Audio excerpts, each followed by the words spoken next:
আসসালামু আলাইকুম ওয়া রাহমাতুল্লাহি ওয়া বারাকাতুহু। আজকে আমরা আলোচনা করব সহজে সন্তান প্রসব হওয়ার দোয়া। সাথে আছে আমি মুফতি জুবায়ের ইমাম। আলোচনা বুঝতে সাথেই থাকবেন।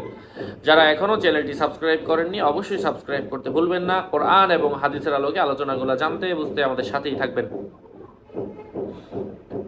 সহজে সন্তান প্রসব হওয়ার জন্য আমি যে আয়াতগুলা বলবো, এই আয়াতগুলা লিখে নারীদের বাম রানের মধ্যে বেঁধে রাখতে হবে। মিশকা আম্বর জাফরান দিয়ে লিখতে হবে। আপনাদের বাড়ির পাশের মসজিদের হুজুরের মাধ্যমেও লেখায় নিতে পারেন, তবে হুজুরের কাছে এই জিনিসটা অ্যাভেলেবেল না, মানে এই জাফরান কালিটা অ্যাভেলেবেল না, অনেকের কাছে ডুপ্লিকেট আছে। আপনি ভালো কাজের জন্য আপনি নিজেই কালিটা কিনে নেন এখান থেকে 018964264494, অতঃপর আপনি এটা দিয়ে দেন। ইনশাআল্লাহ আল্লাহ পাকের হুকুমে আপনি নিজের হাতে কেনার কারণে এবং ভালো হওয়ার কারণে এটা দিয়ে কাজ হবে।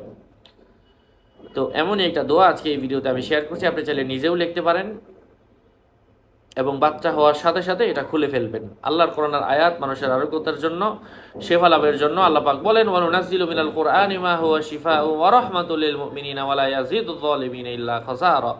খাসারা, আমি কোরআন থেকে যা নাজিল করেছি মানুষের জন্য আরোগ্যতার জন্য, শেফার জন্য, রোগ মুক্তির জন্য। তো এমন একটা দোয়া আজকে শেয়ার করছি। দোয়াটা হচ্ছে আউযু বিল্লাহি মিনাশ শাইতানির রাজিম। إذا السماء شقت وأذنت لربها وحقت وإذا الأرض مدت وألقت ما فيها وتخلت।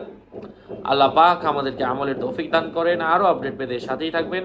সুস্থ থাকবেন, ভালো থাকবেন। আসসালামু আলাইকুম ওয়া রাহমাতুল্লাহি ওয়া বারাকাতুহু। এবং ভেরিফাই চ্যানেল ডিসক্রিপশন বক্সে ক্লিক করলে পেজ এবং আইডি আসবে। কোনো ইমো নাই, হোয়াটসঅ্যাপ নাই, টিকটক নাই, ভাইবার নাই, টেলিগ্রাম নাই। আমার নাম আর ছবি থাকলে ওইটা আমি না প্রত্যেক ভিডিওতেই বলি। সাবধান। আসসালামু আলাইকুম।